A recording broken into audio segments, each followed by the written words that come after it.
I'm Nishimura, and I'm here tonight to talk to you about Asian Pacific Islander cultural values and how they might manifest themselves in behaviors that you'll see or you might see on an interpreting assignment. I'm a Sansei, which is a third-generation Japanese American. I was born and raised in Chicago. I lived in a home where my grandmother spoke only Japanese and we spoke only English to her. So when we would have conversations, they ran two tracks. She understood our English, responded in Japanese. We understood her Japanese and responded back in English. When we talk about Asian Pacific Islanders, who are we talking about? Following the Census Bureau categories, we're actually talking about approximately 34 ethnicities that come roughly from geographical areas that we know of as the Far East, which is China, Japan, Korea, Southeast Asia, which includes Vietnam, Laos, Cambodia, South Asia, India, Pakistan, the Middle East, Iran, Iraq, Saudi Arabia, and also the Pacific Islands, Hawaii, Guam, and Samoa. Each country has its own culture, its own practices and beliefs. So on one hand, to say Asian Pacific Islander culture can be misleading because not all of the countries share the same cultural beliefs, norms, and practices. And there is as much diversity within the grouping of Asian Pacific Islander as there is diversity between Asian Pacific Islander and the other groups.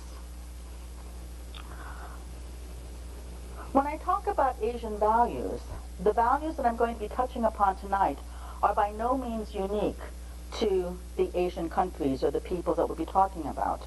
You will find the same behaviors or the values practiced by other populations around the world. The question often comes up, why should we study Asian values? How does that apply to our life here in the United States? There are no Asians living in my hometown. Demographics have shown that as of the last 1990 census, Asian Pacific Islanders comprise about 3% of the total population, but the numbers are growing. They are the fastest immigrating group of peoples to the United States. If you look at the booms in technology, engineering, math, and science, you see many immigrants coming to the United States to fulfill those areas, which are areas that the U.S. is in need of. When you meet an individual Asian, the values or the behaviors that you'll see from this person are going to be influenced by that person's age, gender, race and ethnicity, the country of origin, the culture of that country of origin, the person's immigration status, i.e., did they immigrate to the United States or were they refugees? Did they come because of a political reason? How long have they been in the United States or how long have their families been in the United States? I mentioned that I'm a Sansei, third generation, meaning that my grandparents were the ones who immigrated to the U.S. My parents were born here, as was I and my siblings. So that we have gone through a good deal of acculturation and assimilation to the U.S. mainstream culture. Another one of the areas that you would need to look at in the individual is that person's sense of self and self-identity. Where along in the process are they in terms of their life in the United States? And all of these factors will have an influence on what that person believes and how that person acts. Many of the Asian values that we see are grounded in the belief systems. They're really not religions. They're more belief systems or philosophies, such as Buddhism, one of whose precepts is that life is full of suffering. Taoism, which incorporates a sense of fatalism, that there's a balance to the world, the yin and yang principle. Shintoism, ancestor worship. Animism, the thought that all objects have spirits.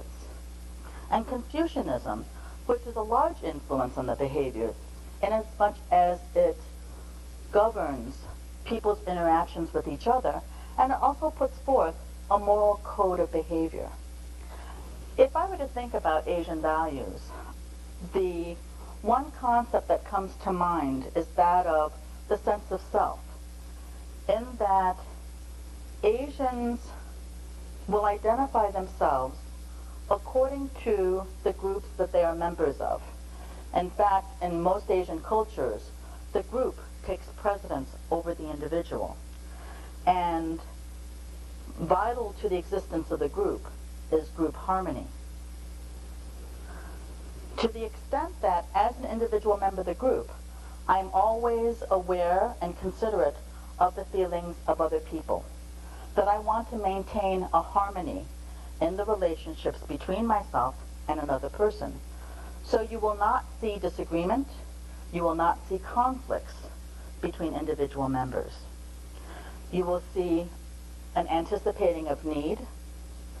You will see a generosity. You will see an idea of giving from self to the other members of the group, or giving up from self to another person. Because the group is such an important part of an individual's life, we have with it ideas such as shame, bringing shame to the group, bringing shame to my family. As an individual, whatever I do represents the entire group of people, the entire communities of which I am a member. And that as an individual, when looking at myself and thinking of other people, I will always want to save face. I would never want a person to lose face. I would never want to cause embarrassment to an individual or to cause embarrassment to myself. Neither would I want to bring shame to the members of my group.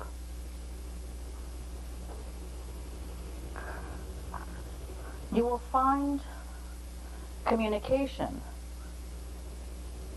amongst many Asian Pacific Islanders to be indirect. To make direct statements is to perhaps cause that person to lose face. One of my first recollections about communication in the family and the indirectness of communication had to do with my youngest sister. And one day she wanted to get her ears pierced. And she asked my mother. My mother didn't say anything. So my sister went ahead and got her ears pierced. When she came home, my mother was furious. And my sister was at a loss as to why my mother would be so angry. And my mother's response was, "Who told you you could get your ears pierced?" And my sister said, "Well, I asked you, and you didn't say I couldn't." And my mother's reply was, "But I didn't say you could." So it was one of those aha moments when I was young of realizing that silence has many different meanings.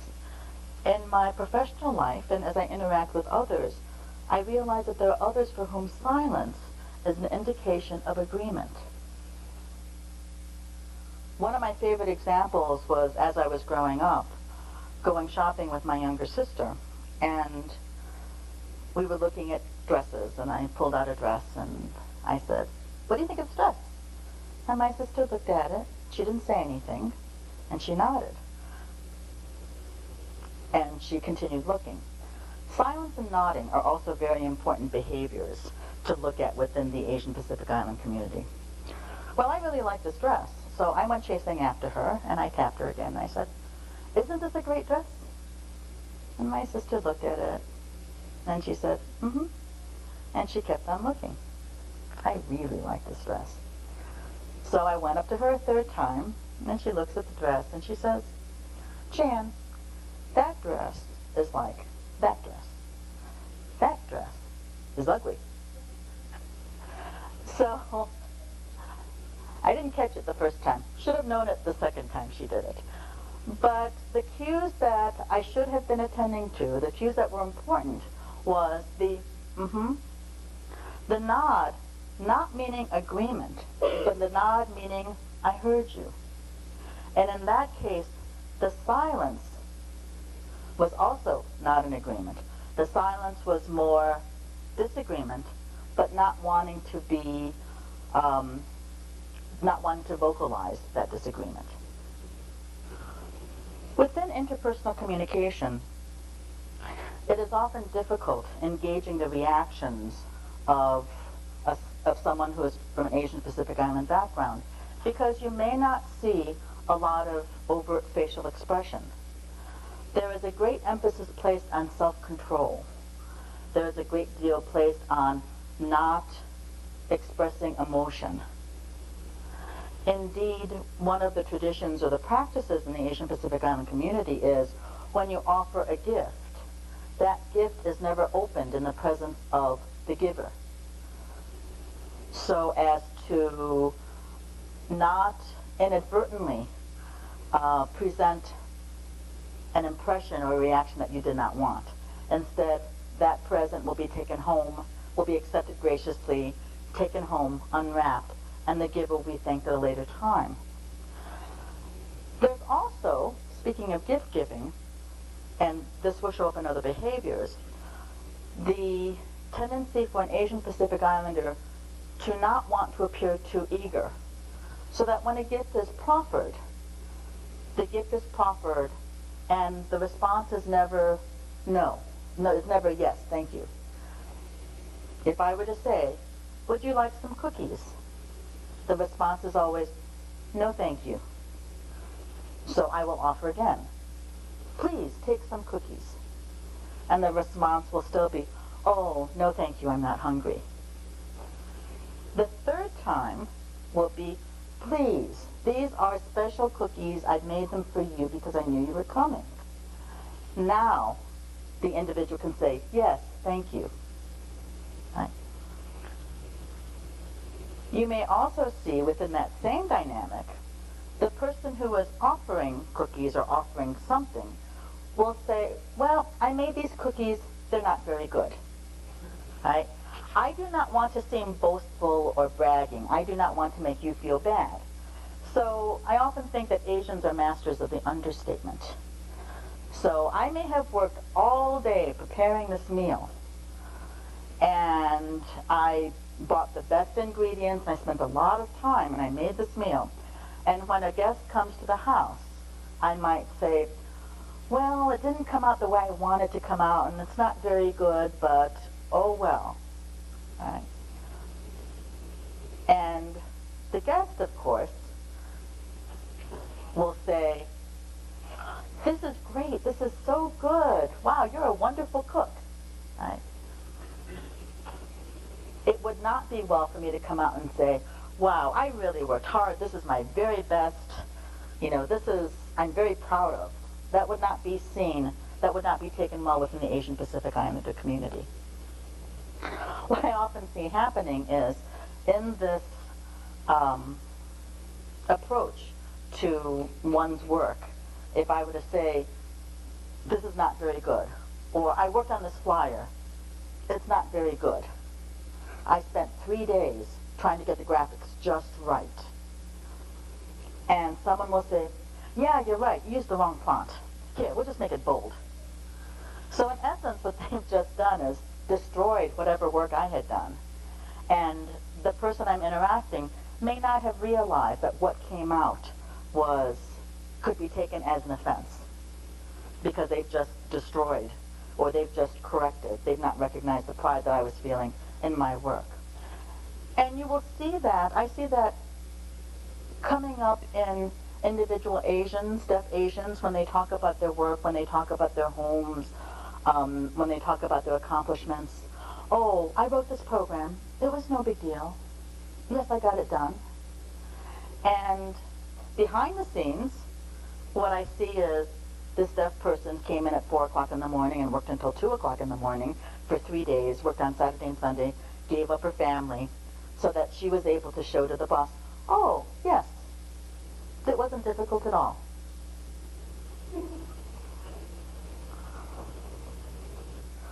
Another phenomenon you'll see is in terms of self-identity, that many Asians may not self-identify as Asian. They will say, I'm a Japanese American, or I am Taiwanese, or I'm from Hong Kong, because they're looking more specifically at the group that they're coming from, the group of which they are a member, and whose cultural norms they follow.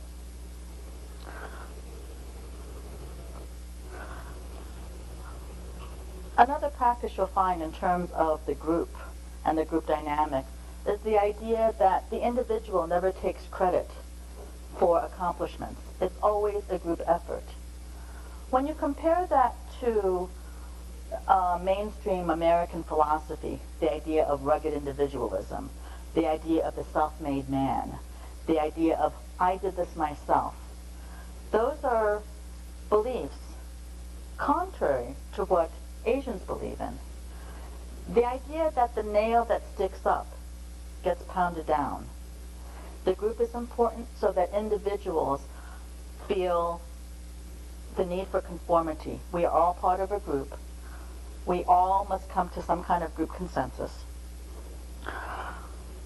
And I, as an individual, am not important. It's the group that did the work. I find that also when I'm interpreting for deaf people from Asian backgrounds, and some of their comments are such that they have contributed to the team project, yet it is the project leader that gets the accolades, that gets the recognition, and that gets a special parking place for a month. And that's an area where they feel insulted, because it's as if they are disrespecting the rest of the group. There is also within the Asian Pacific Islander community a strong sense of position, a strong sense of hierarchy. One has to know one's place in life, and one exists in juxtaposition to or in relationship to other people. There is a hierarchy of elder to younger, a hierarchy of male to female, and even in positions, there is hierarchy of professions, that the most honored profession is that of a priest. Second would be that of a teacher. And the acknowledgement and the respect for that hierarchy can be shown in behavior such as greetings. When one meets a person of Asian Pacific Island background, there is the exchange of business cards. And in that split second, one has to look at the business card and try and figure out how one's position compares to the other. So here is the president of an organization. I'm a vice president. This person's older. I'm younger. Therefore, my bow has to be lower than the other person's bow. A question came up related to bowing, and on first meeting, how would one know the appropriate way to bow and how low to bow? I think that there is a theoretical and then there is a practical. I think that many people will recognize that if you are not from that culture, they do not expect you to follow the cultural norms, or they do not expect to see the cultural behaviors. I think there's also a practicality in terms of, I think the bow in and of itself is a show of respect. I don't think that there's anybody with a protractor and measuring rod to make sure that the angles are lower. So from a practical standpoint, I would say that if the bow is executed, and it is a respectful bow, and it is a courteous bow, that would be appropriate. I will come up with any excuse I can think of, and even say, well, you know, I'm shorter than they are, so I don't think I can bow as lower. I've got arthritis in my back. They can't expect me to bow. One of the more humorous behaviors is in Japanese tea ceremony. One is expected to sit on one's knees and to bow so that your nose touches the floor. And And if your rear end goes up, that is disrespectful. And the entire time that I was trying to take Japanese tea ceremony, I kept asking, is there an alternative way that I can show respect without trying to bow with my nose on the floor? Because my rear end inevitably went up. But kind of as a matter of interesting information, Janae Lawrence, who is a deaf woman from Japan, when I brought that up as a point of information, she says, well, of course, can't everybody do it? And so I challenged Janae, and I said, okay, let's see. She got on the floor, and sure enough, nose to the floor, very appropriate bow.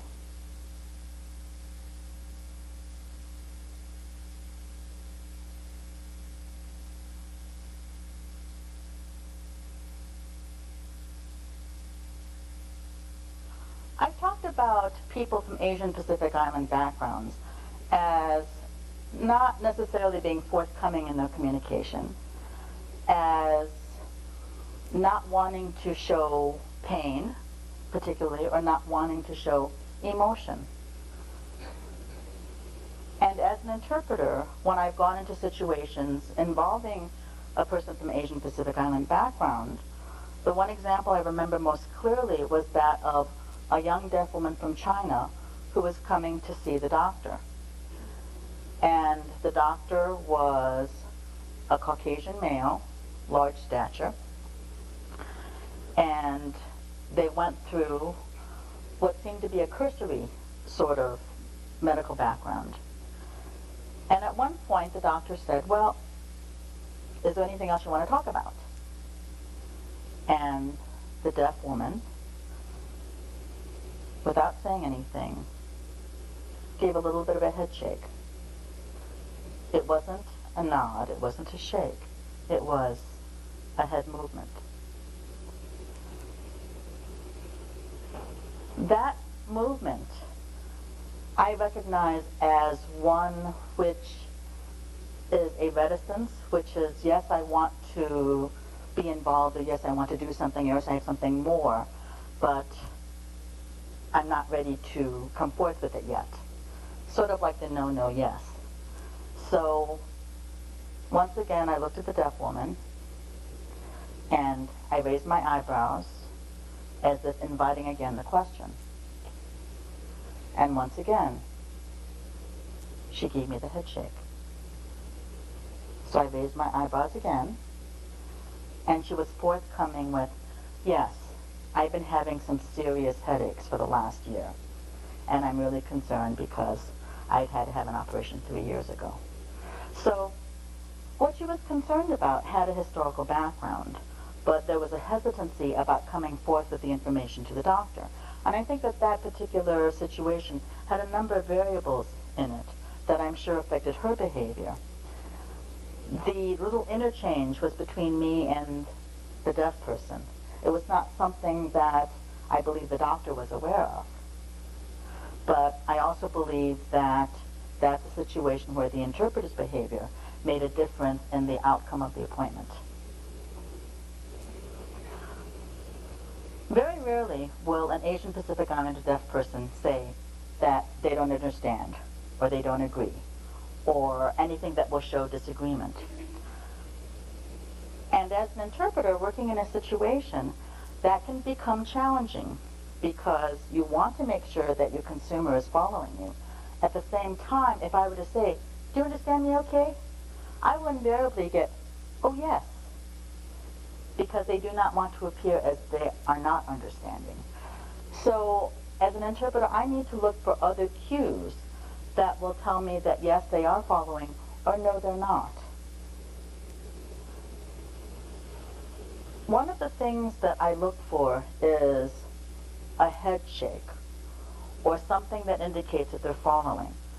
There are times when silence means I understand, I'm following, and I'm waiting to compose my thoughts. I was once interpreting for a young Japanese man, young Japanese teenager, who was going for a job interview. And he happened to be accompanied by his mother. They were Japanese American, and there's also a strong sense of family within the Asian Pacific Island community. And as the young man was being interviewed, his mother sat in during the discussion. The interviewer would pose a question, I would sign the question, and I did not get an immediate response from the young man. There was no verbal feedback, there was no facial feedback. So I waited, and after a few seconds, he did come back with an answer which I was able to voice. So I knew that in each instance, all I needed to do was to wait. After the assignment was over, the mother came up to thank me, and she said that her son had used many interpreters over the years, but that I was the only interpreter who understood what his silence meant. Most interpreters would look at the silence and take that to mean that he didn't understand, and so would repeat the sentence, signing it in a different way, making it simpler, and then the young man would think that was a different question, and so there would again be silence. So the interpreter would sign it again and make it even more simpler. Well, by the time the young man came out with an answer, the iterations that that question had to go through had changed the nature of the question. So, of course, would have changed the nature of the response. One of the other values that we see in the Asian Pacific Islander community is that of achievement and education. Education is highly valued. Indeed, when we talked about teachers being the most revered profession, we see Asians, particularly those who are immigrating to the U.S., as coming for educational purposes, and oftentimes their families will immigrate with them for the sake of the child, for the educational opportunities. And we see stories of, I came to the U.S., I got an AA degree, but it wasn't enough. So I got my bachelor's degree, but it still wasn't enough. Their signs, that I remember seeing, are not satisfied. So they go on for their master's degree, and they keep on learning, and they may even go into the teaching profession, or they go on to serving their community. And one of the values behind that is the idea that with education, education is a way to improve one's quality of life, and that education, achievement, will bring honor to your family. It will bring honor to your group. And there's also a feeling that perseverance and hard work will be rewarded. No matter how great the obstacles, no matter how great the challenges, persevere, and it will work out. You will achieve. There has not been a lot of information gathered on the experience or the wishes of deaf people who are immigrating from Asian countries, and that has been the focus of our project. So one of the bennies that I have gotten as a member of the team is to travel to those communities where there are large populations of deaf Asians, and to talk with them about their experiences and to see what they have gone through in coming to the United States and their experiences with interpreters. And one of the things that strikes me, the first thing to strike me, was their comment about they came to the United States and many of them are fluent in other languages. I talked about the deaf person from Vietnam who is also fluent in French or in Japanese or in Chinese. The other thing that surprises them when they come is the perspective of so many of the service providers. And even within the deaf community, there is a sign that we see often, which is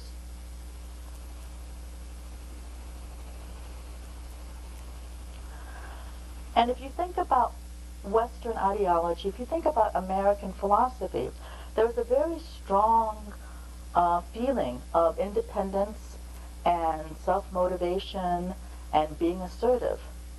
And if you think about the Eastern way of thought, those are concepts which are contrary to the way Asians behave. I talked about the idea of relations between an Asian and the group, between one Asian and another Asian, and that one is always anticipating the need of the other. One is always being very courteous, very helpful. There is an expectation that the person they're talking to will anticipate what they need and will be able to provide it, rather than the service provider saying, do it yourself. So when a newly arrived immigrant comes and seeks out social services, there might be some very concrete questions like, how do I ride the bus? How do I fill out this form? How do I walk to school? And in many cases, where I've talked with social service providers, the social service representative or the counselor or the caseworker will physically go with that person and walk them to show them the route to school, to show them how to get on the bus, to show them what stop to get off at.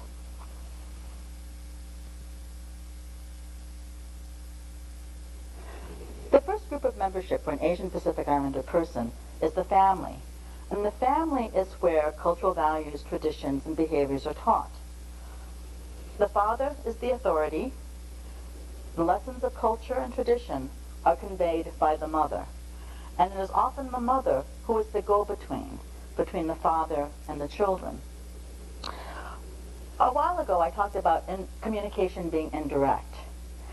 And there is often within the API community the use of a role or function called the go-between. I may not feel comfortable saying something to you directly. So what I may do is tell a person that we both trust. And that person that we both trust may be the one to provide that feedback. As a child growing up, I never understood why, if my mother was mad at me, it was my sister who heard about it. But as I looked at the community, I recognized that that was a very common way of communication. It was the avoidance of direct confrontation, direct communication, and at the same time, it was establishing the behavioral norms, so that if somebody said to me, this person is doing this, I'm clearly getting the impression that that is not appropriate behavior, so I'm learning it as well. But now my responsibility is to go up to that person and to impart the feedback so the behavior can be corrected. The family unit is strong, and the children are expected to behave their elders without question, to indeed even live with the family until one marries or moves out of the house. There is a hierarchy within the family of the firstborn son or the firstborn child having the greatest amount of responsibility. You might see the last child as being the one that's most indulged or the most spoiled. And that there is within the family a feeling of children as behaving well, which is very much in contrast to a mainstream American view of be yourself. And that the idea of children being quiet means that they're being good.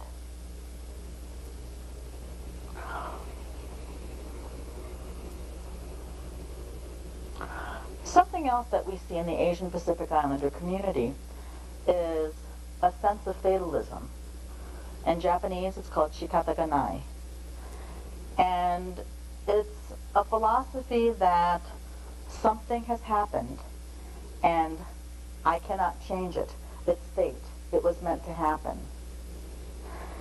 During World War II, when the Japanese Americans, many of whom had been born in the United States, were interned into camps, relocation camps around the United States, the sentiment at that time among those who were interned was shikataganai, it can't be helped.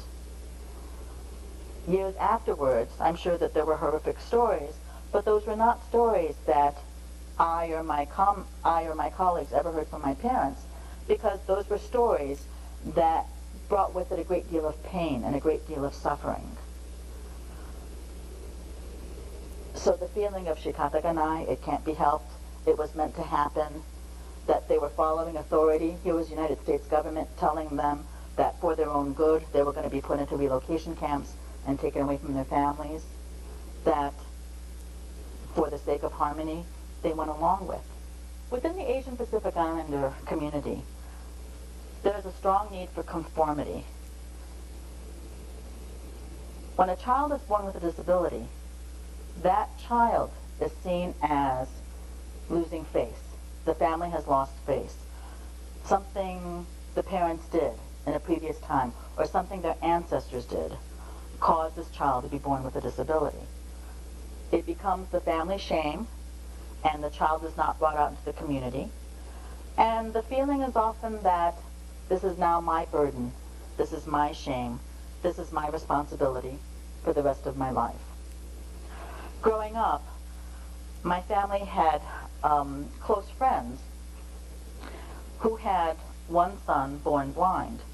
And I remember as I was growing up, we were both taking piano lessons, and I was one of these kids who did it because your mother tells you to practice piano. But I remember thinking that he was quite an accomplished pianist. When my mother and her friend got together, I happened to be eavesdropping on their conversation, and because they hadn't seen each other in a long time, they of course went through the litany of what each one of the children was doing. And noticeable to me was the fact that my mother's friend did not talk about her blind son. So being who I am and being a little bit of a rebel, I said, "And so how's Bobby doing?" Which of course, I'm sure horrified my mother, because you're not supposed to talk about that. And you're supposed to be a good child, be quiet, be seen, don't be heard. And you're asking a direct question. But I asked it anyway. And my mother's friend said, "Oh, Bobby's doing quite well." But Bobby's doing well. He's living in Japan with his oldest sister. And he's still playing the piano. So, given that, one of the other things that hit home was the idea that as a young man who's now well into his 40s, that he's still being taken care of, so to speak, by a member of the family. But he is still pursuing something that he liked from the time he was, from the time we were very young. And I wondered what he's still playing piano actually translated into. One of my neighbors was Japanese, and when she brought a piano into the house, she said, "Well, I play a little bit." And one day I heard this beautiful concert-level music coming out. And so I went up to talk to her, and there on her walls were, or there, I could see that she had been a performing artist in Japan. So the understatement, I don't want to make anybody feel bad. I'm not going to brag about myself. I'm not going to be boastful. So coming out as an understatement, "Well, I play a little bit of piano," translates into, "Well, yes, that's my record that you see at the record store. Yes, and yeah, I did that recording. Yes, that was me." The first time I recognized the import of juxtaposed cultures was when I was called on an assignment. And first of all, the requester asked for an interpreter who knew how to fingerspell Japanese names. And second, she wanted an interpreter who had experience in court. This was many, many years ago. And I happened to be probably the only interpreter with that particular skill set. I had my RID legal certification at that time. And yes, I was very accustomed to hearing Japanese names spoken and could spell them. Well, it turns out that this was a group of people who were going to the Supreme Court seeking redress on behalf of the Japanese Americans who had been interned during World War II. When I arrived at the assignment, it was a very spooky feeling for me. Spooky is the best word uncertain feeling rather, in that when I looked at all of the hearing people, it was as if I were back in my own culture, and I would expect to follow Japanese traditions, customs, behaviors. And then when I interacted with the deaf woman, there were parts of her that were characteristics of the deaf community, and there were parts of her that were characteristics of the Japanese community.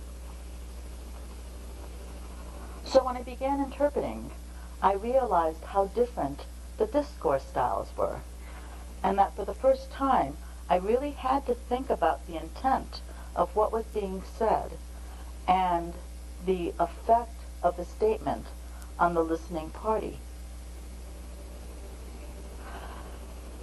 At one point, the deaf woman met another woman, a Caucasian woman, and I would also have to say that at this time I would say the people in the group, the Nisei, were probably in their 60s, and upon meeting, the Japanese American deaf woman looked at the woman and said,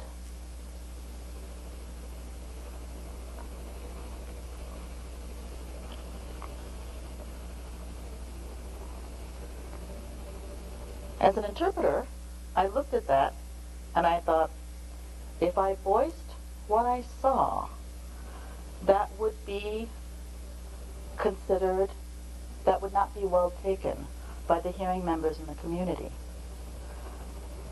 The intent of her comment was more to say something like, oh, perhaps it's very nice meeting you, and there is an unspoken, but your last name is Japanese. So the voicing, as I recall the interaction, came out something like, ah, so you're Mrs. Yamada. Very nice to meet you. And whereupon Mrs. Yamada responded with, yes, my husband is a Nisei, and we've been married for 30 years. So the question was answered without my having to say directly, but you're Hagujin. You're Caucasian. How can you be Mrs. Yamada? How can you have a last name that's Japanese? The rest of the day had similar kinds of occurrences where I was really very mentally challenged to think about how is this concept expressed in ASL, how is this concept expressed in English, and then how is this concept expressed within the Japanese community.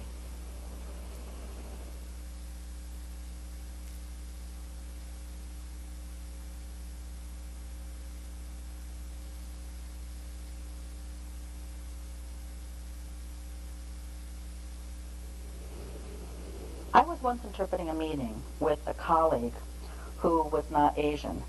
The meeting that we were interpreting was a planning committee for a group of people who were planning an Asian Heritage Month and the celebrations that were going to be taking place. All of the people who were in this group seemed to have immigrated to the U.S. The deaf person was American-born. My colleague was non-Asian, male, considerably taller, and considerably bigger than I am. And as the group was sitting around having their discussion, coming up with ideas, Asian discourse style, or Asian way of speaking, tends to be very soft, tends to be measured, slow. And my co-interpreter was having difficulty hearing. So every time he couldn't hear something, he would stand up and say, "You're not talking loud enough, speak up." And you could see the Asian participants back off. And when they did start interacting again, their voices would be softer than they had been the first time. So then my co-interpreter says, "Speak up. You're not speaking loud enough." And once again, the group would respond with silence, and the participants would kind of withdraw into themselves. So I tapped my co and I said, switch. And Michael says, no, I'm fine. And he kept on trying to interpret. The third time it happened, he said, I give up. Okay, I'll take it. And so I started signing. The first thing that I did was to tell the deaf person that it's hard to hear, people are talking very softly, they're very quiet. And at an appropriate moment, I turned to the leader of the group and I said, I'm sorry, Dr. Wong. Could you repeat? I could not hear you. Could you please repeat what you were saying? Right? And then he responded, and then the meeting was able to continue.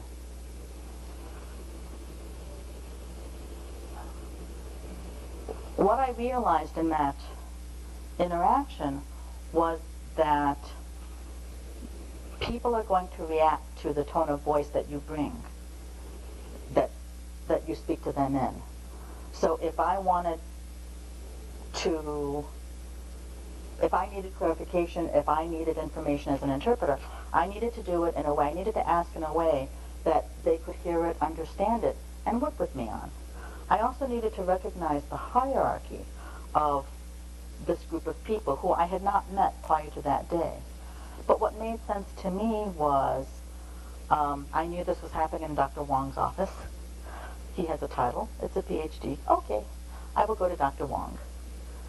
And he indeed helped set the tone for the rest of the meeting.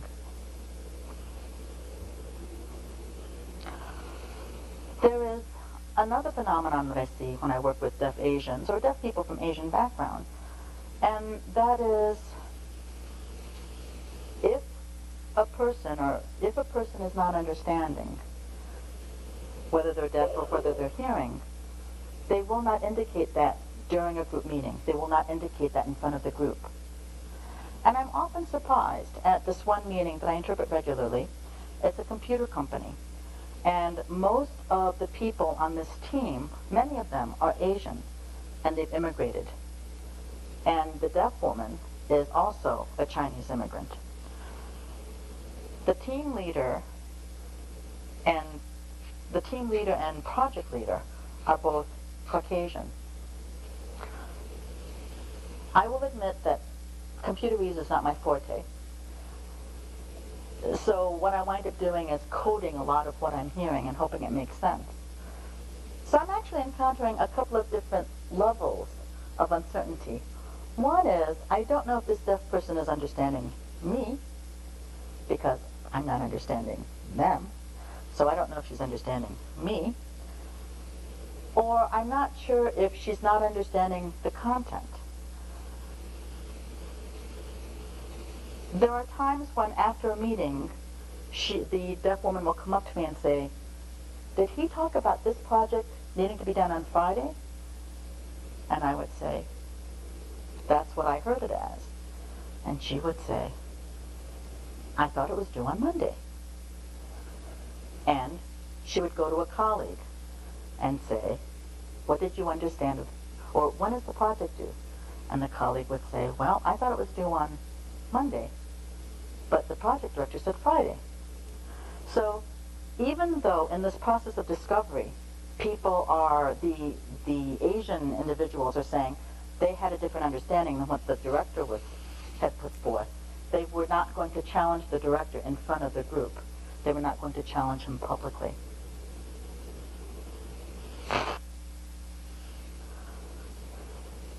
That particular situation is also interesting in that, as an interpreter, I look for cues from the deaf person as to whether or not she's understanding me, the signing, or whether or not she's understanding the content. If I see a head nod, a very slight head nod, I know she's understanding. If I see an intent look of concentration, an intent look of listening, it could mean that she's understanding and she's thinking, or it could mean that I'm not being clear. But I may not know that until the meeting is over and I have a chance to talk to her, and then she can come forth and say, what did this person say about this program? As an interpreter, I've had to realize that I'm very much coming from an American philosophy and an American approach to deafness and to people in general, meaning that we are all equal, we are all independent, we are endowed by a creator with certain inalienable rights.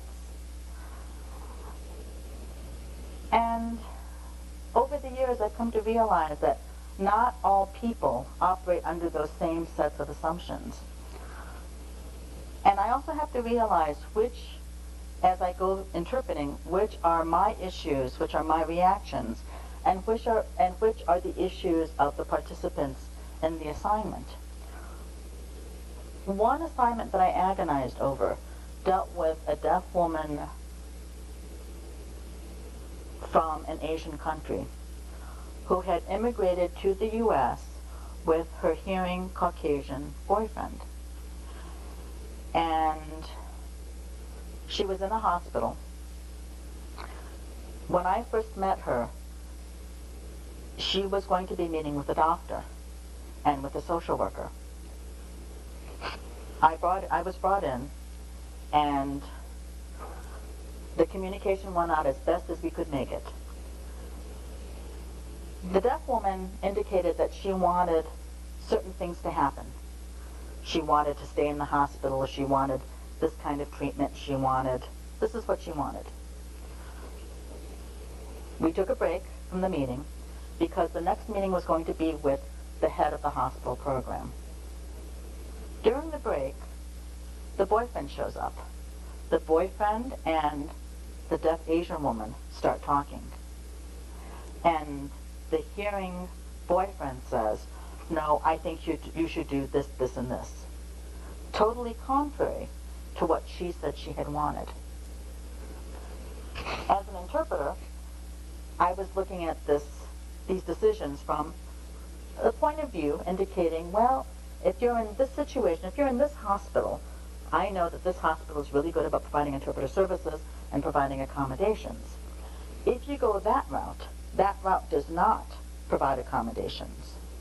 And there are certain disadvantages to the option which the boyfriend was offering. Well, after the break, during the meeting with the hospital program department head, the hearing boyfriend speaks to the deaf Asian woman and says she wants to do this, this, and this, which was different than what she had expressed. When the other doctors and the social workers went back to the woman and said, "Is this what you want?" her response was, "Yes, that's what I want." When the assignment was all said and done, it bothered me as an individual, and I realized that, was there anything else I could have done as an interpreter? And I realized, no, I did as much as I could do. And I had to realize that, well, but that's not what she wanted. The doctor knew that she wanted something else. Why is she changing her tune? But then I also had to realize that empowerment as we know it does not come easily. Being independent, being self-determining does not come easily for those who come from a culture that is not independent. And I had to recognize that she came from an area where she defers to the male. And probably she's deferring to, he's hearing, I'm deaf. And she's deferring to, he's American, I'm not. Therefore, he knows better. One of the other concepts that we see in Confucius in relationships is the idea that in relationships where there is one person of higher standing, the person of higher standing is going to be benevolent towards those below. So that if I depend on my parents are of higher standing, I can trust that my parents are looking out for my welfare. So I can ask favors from those above me. So applying that to here, yes, I can imagine in her thought processes, he will take care of me. This is the best decision that he's making, therefore I will go along with it. During the last 4 years, I've been privileged to work with the National Multicultural Interpreting Project.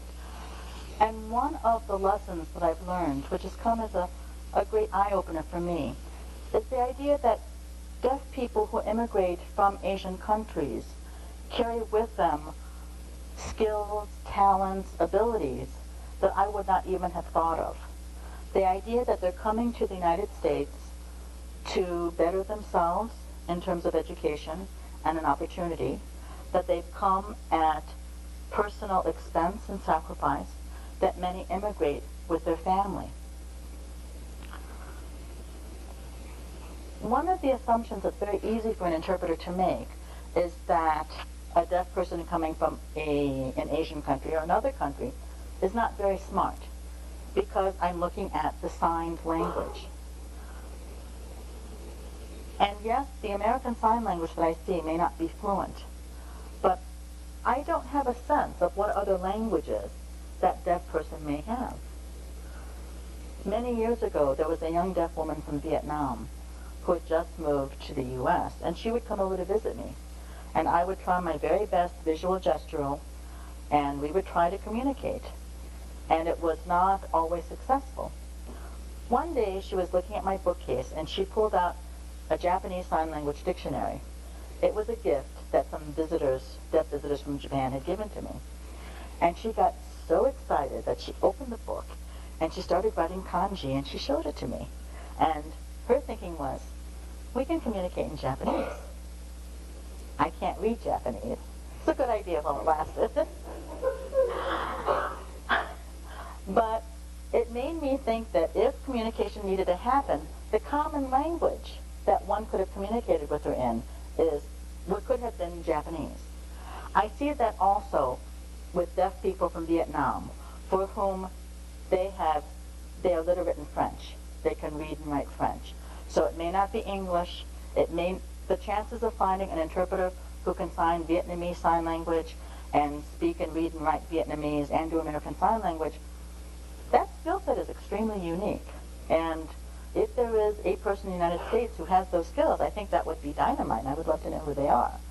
But as of now, as we begin finding people, identifying people who have languages, we also have to look at what other languages these people, immigrants, are bringing with them, and looking at languages in what is the common language that we may communicate in. And also, as we begin the interpreting process, look at the interpreting process, how can we compose an interpreting team to meet the needs of this individual? In the school system of the county where I live, there's a great number of deaf people from Vietnam, or Vietnamese immigrants in the area, many of whom have deaf children. And the educational interpreters have stories where whenever they do an IEP, there is at least 2 interpreters, one ASL interpreter and one Vietnamese or one Chinese or one Korean, a language interpreter for the parents, so that the IEP meetings or the parent meetings can become logistically more challenging. One of the other ahas I had was a while ago when I went to a banquet, a New Year's banquet given by the local Asian deaf group. And I saw one of the deaf participants trying to talk with the waiter. By habit, I went up and I was ready to ask if they wanted me to interpret for them. And the young woman shook her head and she took up pen and paper.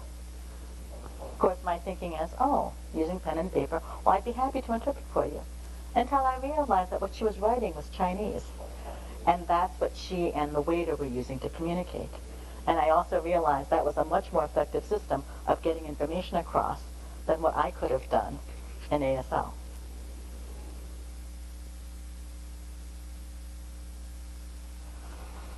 As an interpreter, one of the questions that comes up frequently from deaf people, and from within our group too, is, how did you get into the field? What attracted you to the field?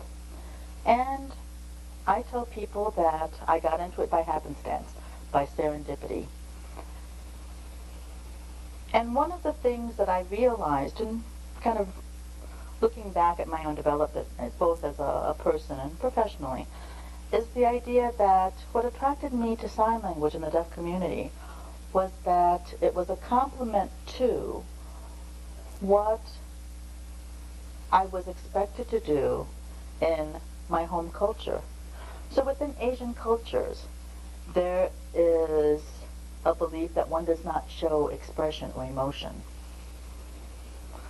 Deaf community, ASL, must have affect, must show expression, must show how you're feeling. Within the Asian community, pointing is considered rude. In the deaf community, pointing is a must. It is a linguistic reference. Within the Asian community, communication is indirect. I'm always trying to figure out what a person might be saying.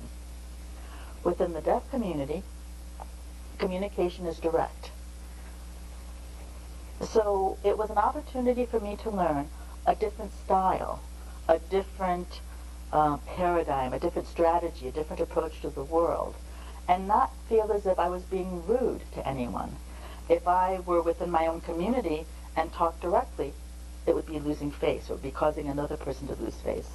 But I could interact with members of the deaf community and not feel, and feel as if it was a perfectly acceptable norm. Being a team leader for the Asian Pacific Island team of the National Multicultural Interpreting Project has been both personally and professionally rewarding, challenging, enlightening, and a tremendous learning experience. After having been in the field for over 20 years, I thought I had brought with me a fairly good understanding of what the field was about. But the NMIP was a forum for me to truly explore that part of my own identity and what I bring to the interpreting situation, as well as other characteristics that other parties involved in the interpreting assignment bring with them. As a third-generation Japanese American, I talked about being assimilated into the culture. My parents, as we were growing up, pretty much leaned more towards the American way of doing things, saying that, yes, we are an American family. Yet at the same time, there were behaviors and traditions and values that were so ingrained in what we were doing that it was hard to recognize them as values from Japan.